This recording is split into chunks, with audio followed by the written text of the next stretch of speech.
Olá pessoal, tudo bem? Vamos dar início a mais uma videoaula, dando continuidade à industrialização brasileira. Nas aulas anteriores a gente comentou que o Brasil está dentro daquele grupo de países chamados de países de industrialização tardia. Ou seja, o nosso país ele teve seu processo de industrialização realizado de maneira tardia, se comparado aos pioneiros da industrialização. Nós começamos a se industrializar no final do século XIX, praticamente aí 100, 150 anos depois da primeira revolução industrial que atingiu a Europa, os Estados Unidos. Então percebam vocês o contexto da industrialização brasileira. Até então, no Brasil, como a gente viu em aulas anteriores, imperavam os ciclos econômicos ligados ao campo. O Brasil era um país primário exportador. A economia brasileira girava em torno de atividades agrícolas, com a produção de cana-de-açúcar no Nordeste, a produção de café na região Sudeste, a mineração em áreas de Minas Gerais, de Goiás, o ciclo da borracha que se desenvolveu na Amazônia. Então, durante muitos anos, a economia brasileira ela era primário exportadora. O Brasil tinha sua economia vinculada a ciclos agrícolas, cuja produção era voltada à exportação. Não havia uma conjuntura interna favorável para o desenvolvimento da atividade industrial. A gente viu nas aulas passadas, os motivos disso. Durante muitos anos, o Brasil, por ser colônia de Portugal, ele praticamente só podia comercializar com Portugal, que era sua metrópole. O Pacto Colonial impôs ao Brasil esse viés de país primário exportador. Durante muitos anos, Portugal impediu o desenvolvimento da atividade industrial no nosso país. Não havia mercado consumidor no Brasil de potencial, não havia infraestrutura interna para o desenvolvimento da atividade industrial. E também, durante muitos anos, a política brasileira era comandada por pessoas ligadas aos ciclos agrícolas. O resultado? Falta de vontade política para investir na atividade industrial. A atividade industrial no Brasil ela vai tomar um impulso, ela vai começar a se desenvolver basicamente no final do século XIX, Final do século XIX é o início da nossa industrialização. Portanto, por ter acontecido somente no final do século XIX, a gente está inserido aí dentro daquele contexto de países de industrialização tardia.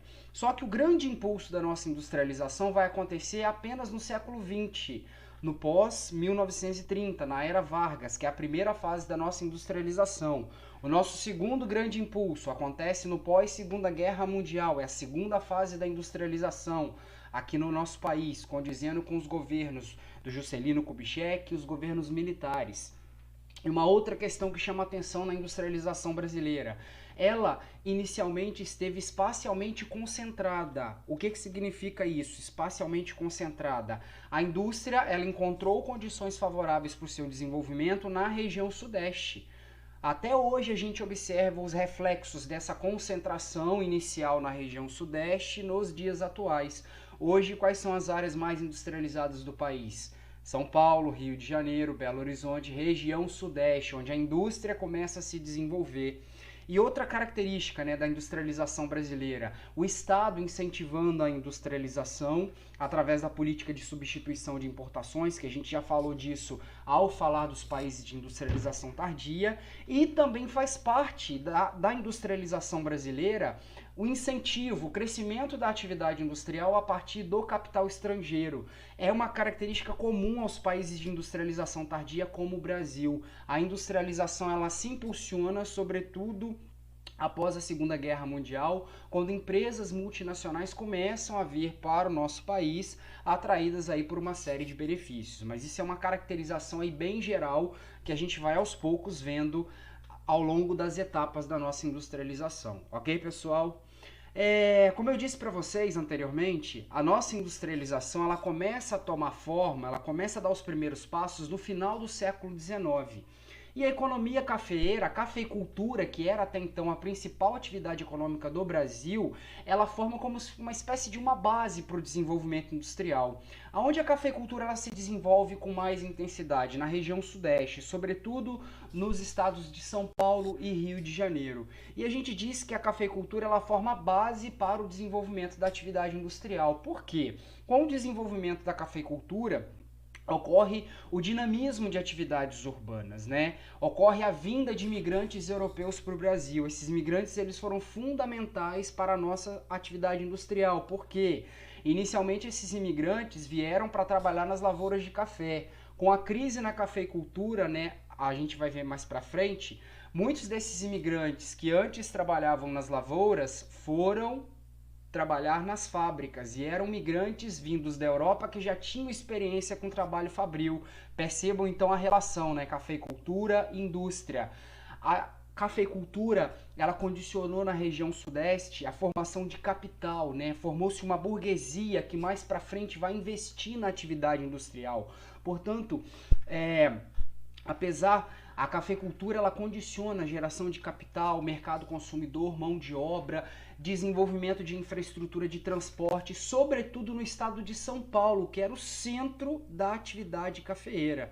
Agora, gente, apesar de todos esses avanços, né, do início da nossa industrialização no século XIX, a economia brasileira ainda continuava sendo comandada pela produção agrícola, sobretudo o café. A gente começa a se industrializar no final do século XIX, cria-se aí, sobretudo no estado de São Paulo, né, onde o café girava com mais força. Formaram-se aí pequenas fábricas que produziam sobretudo alimentos, calçados, tecidos, confecções, mas ainda a economia brasileira era comandada pela produção agrícola, sobretudo café. A indústria ela começa a dar os seus primeiros passos no final do século XIX, mas ainda a gente não tinha consolidado um parque industrial sólido no Brasil. Tanto que boa parte dos produtos industrializados que eram consumidos aqui no Brasil ainda eram importados, ainda vinham de fora, mesmo com a indústria começando a se dinamizar no final do século XIX e impulsionada aí pela cafeicultura. Por isso que a gente falou anteriormente, né, que o nosso primeiro grande impulso na nossa industrialização vai acontecer apenas a partir de 1930, quando Getúlio Vargas assume o poder. E aí a gente tem algumas situações que vão contribuir para esse impulso da atividade industrial no Brasil, sobretudo a partir de 1930. Que situações são essas, pessoal? Até mais ou menos 1920, o contexto econômico não estimulava o desenvolvimento industrial no Brasil. Nós não tínhamos mercado consumidor, nós não tínhamos infraestrutura de energia e transporte nas cidades de potencial, não havia no Brasil estímulo da atividade industrial por parte da classe política. Então, até os anos 20, o contexto econômico não estimulava o desenvolvimento industrial no Brasil. Tanto que até esse período, ainda a cafeicultura era a nossa principal atividade econômica. Porém, o que vai acontecer nos anos 20 e que vai explodir, que vai ter o seu boom em 1929, uma grande crise de superprodução que vai afetar o mundo todo, e essa crise ela tem o seu estupim com a queda da Bolsa de Valores de Nova York, a famosa Depressão de 29. A Depressão de 29 ela causa uma crise no mundo que traz reflexos para o Brasil. Ela afeta as nossas exportações de café e, ao mesmo tempo, ela afeta as nossas importações de produtos industrializados, sobretudo vindos da Europa e dos Estados Unidos, né?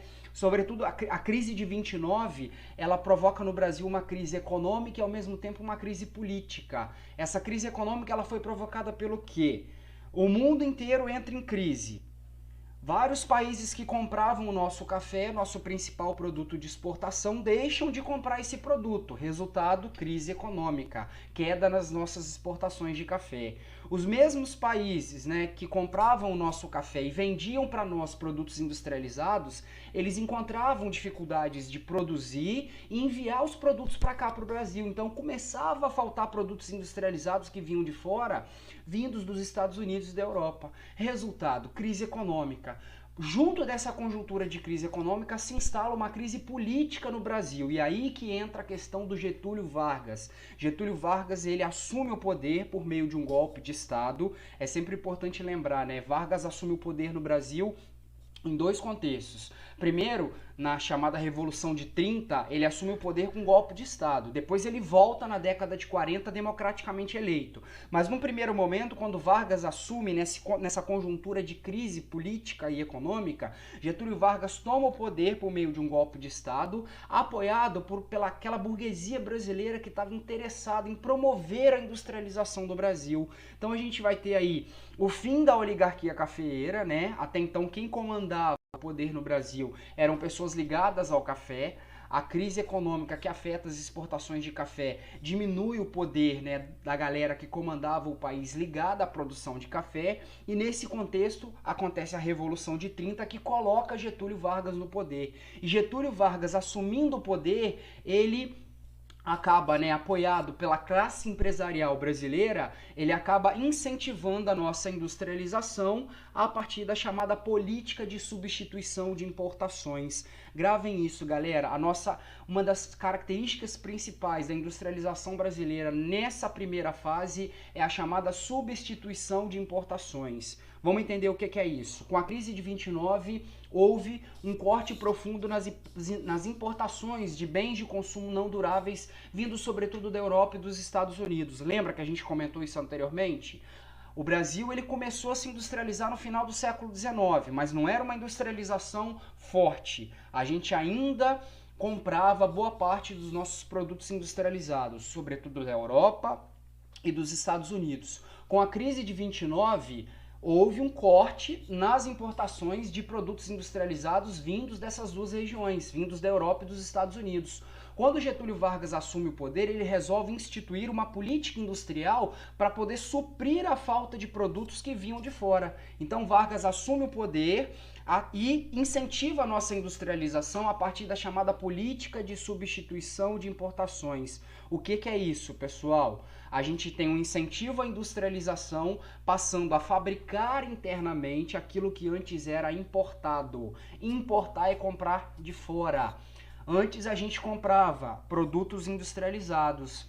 Europa e Estados Unidos eram os nossos vendedores. Esses países são afetados pela crise de 29. Lembra que a crise de 29 afeta a nossa economia, afeta as nossas exportações de café? Essa crise afeta também as exportações de bens industrializados da Europa e dos Estados Unidos. Começa a faltar produtos aqui no Brasil, vindos dessas regiões. Sobretudo bens de consumo não duráveis. E aí o que o Vargas faz? Na conjuntura de crise do café, ele resolve dar um novo viés econômico ao Brasil, resolve incentivar a nossa industrialização, né? Faz com que o Brasil deixe de ser um país agrário, um país agrícola, e passe a ser um país industrializado. E esse início da industrialização acontece a partir da substituição de importações. O Estado incentiva a instalação de indústrias no Brasil para fabricar aqui no Brasil internamente o que era comprado de fora. Passa-se a fabricar no Brasil produtos para abastecer o nosso mercado interno, que estava, obviamente, defasado, desabastecido, porque os produtos vindos da Europa e dos Estados Unidos não estavam chegando aqui, porque Europa e Estados Unidos foram afetados pela crise de 29. Deu para entender a política de substituição de importações? A gente passou a fabricar internamente aquilo que vinha de fora, ok, pessoal? E aí a gente tem outras características dessa primeira fase da industrialização brasileira. A era Vargas, ela é marcada por uma política industrial nacionalista. O que significa essa política industrial nacionalista? O próprio Estado, ele incentiva a industrialização a partir da substituição de importações, ele incentiva a criação de indústrias aqui no Brasil para fabricar aquilo que antes a gente importava. E ainda, o Estado ele passa a dar apoio a empresários, né? Cria-se a Fiesp, que é a Federação das Indústrias do Estado de São Paulo, que existe até hoje. E ele, através de vários mecanismos, ele facilita a entrada de máquinas e equipamentos para abastecer o parque industrial brasileiro. Então reparem bem, né? A política industrial nacionalista, o Estado apoiando o desenvolvimento, o crescimento da indústria no Brasil. Outra questão, né, da política industrial nacionalista é o Estado adotando as chamadas políticas protecionistas. O próprio governo do Vargas, na época, ele passa a dificultar a entrada de produtos estrangeiros no Brasil para que esses não concorressem de igual para igual com os produtos brasileiros. Com o tempo, né, os países europeus, os Estados Unidos, que vendiam produtos para nós, eles se recuperam da crise e começam a produzir novamente e tentam enviar produtos para o Brasil. Só que nesse momento o Brasil já era industrializado. A gente já estava começando o nosso processo de industrialização.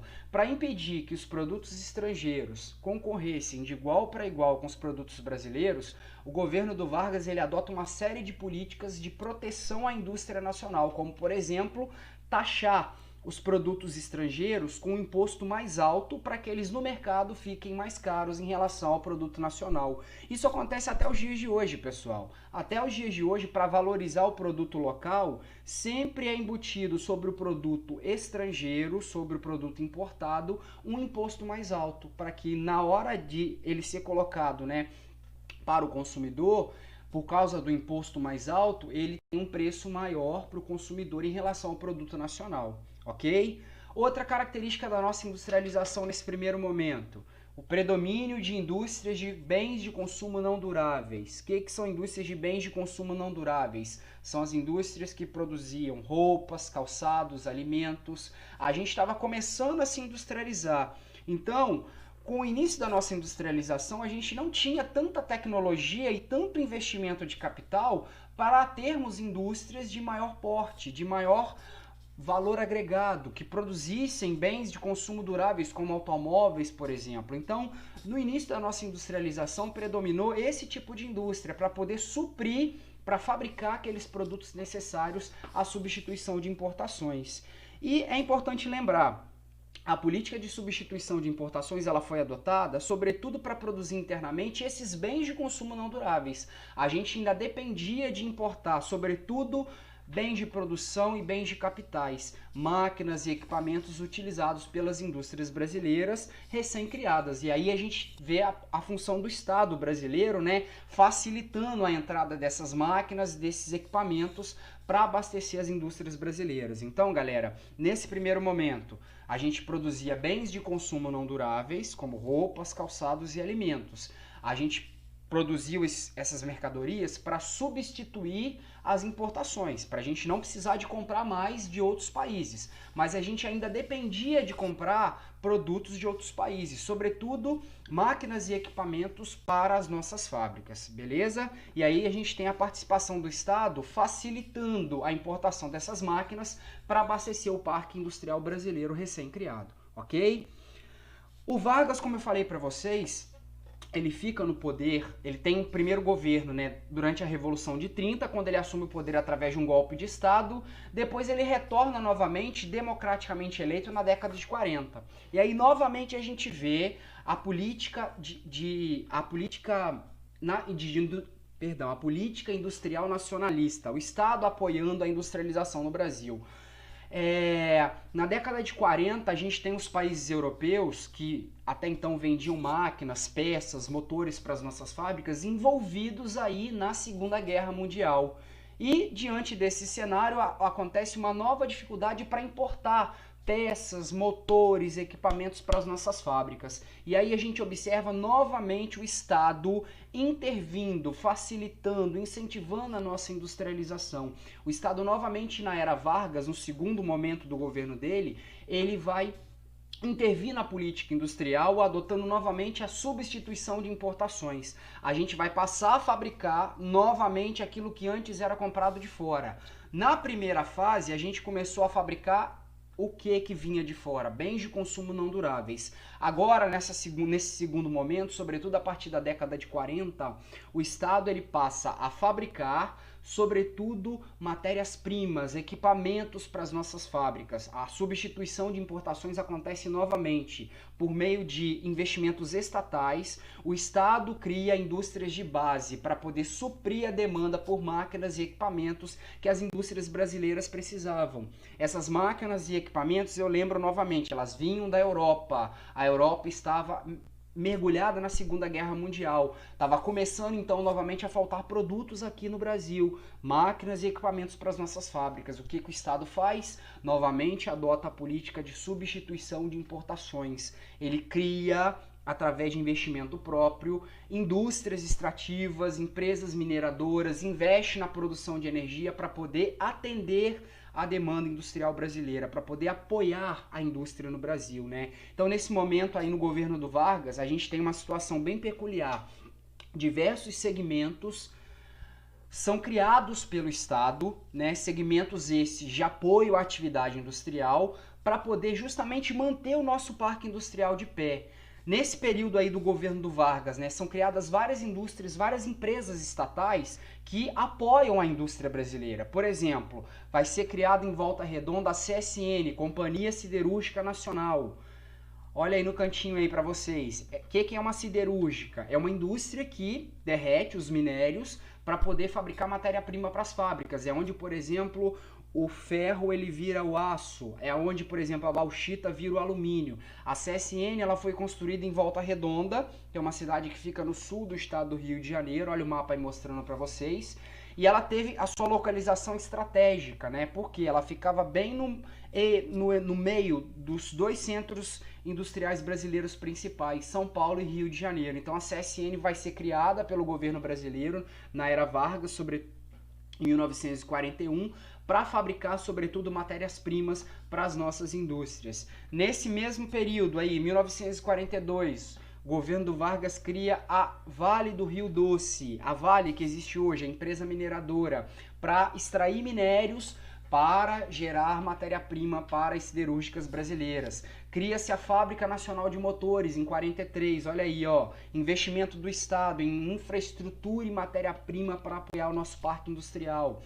O nosso parque industrial estava crescendo, era necessário ampliar a produção de energia. Cria-se a Companhia Hidrelétrica do Vale do São Francisco. O Estado começa a investir, né, na criação de usinas hidrelétricas para aumentar o fornecimento de energia para dar conta. Cria-se a Petrobras em 53 e 54. O Estado também passa a criar bancos, né, como o BNDES, e o Conselho Nacional de Desenvolvimento Industrial para poder apoiar a classe industrial brasileira. Apoiar em que sentido? Financiar as indústrias, emprestar dinheiro para a classe industrial brasileira. Então, galera, a era Vargas ela é marcada sobretudo por uma política industrial nacionalista. O que é isso, pessoal? É o Estado dando apoio ao desenvolvimento da atividade industrial, correto? Então, recapitulando, início da industrialização brasileira, política de substituição de importações, a gente passa a fabricar internamente aquilo que antes era comprado de fora. Esse é o grande primeiro impulso da industrialização brasileira que acontece na chamada Era Vargas, ok? Nas aulas seguintes, a gente vai ver a segunda fase da industrialização brasileira, onde a gente vai ter a internacionalização da economia. Inicialmente, uma política industrial nacionalista, incentiva a industrialização a partir do Estado, capital nacional. A partir de 56, com o governo do JK, consequentemente nos governos militares, né, que vão acontecer a partir do golpe militar de 64, a gente vai ter uma nova etapa da industrialização brasileira marcada pela internacionalização da economia. Mas esse é assunto para as próximas aulas. Até